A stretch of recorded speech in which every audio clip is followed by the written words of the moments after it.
公園の海賊船。あ、海賊公園。だって。行ったことあるよ。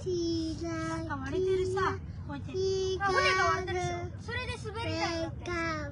それでこうやって。あ、ゆうとくんとね、僕ってね、海賊船公園にあったんだよ。マジだよ、マジ。ゆうちゃんもいたでしょ。そう。ようちゃんとよどくん。僕たち会ったんだよね。そう。カズナ君も行ったことある。悪い人で後ろ怒ってるから。いや、普通の顔。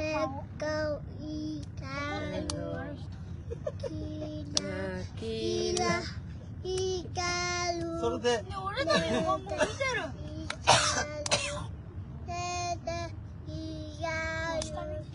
それね、年の顔だよ。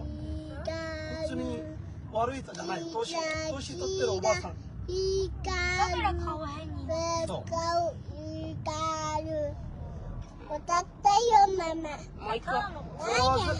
さす上手。やだ。さらちゃん、それ歌って。何作られ。何作ろれ。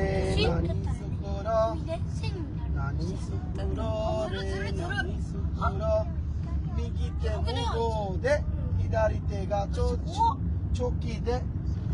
カタツムリ。こいつおかしくね。何？あいつどうしたんだよ。おかしくね。どうしたの？ジュラ君もやって。緑のさ、あの車やばいよ。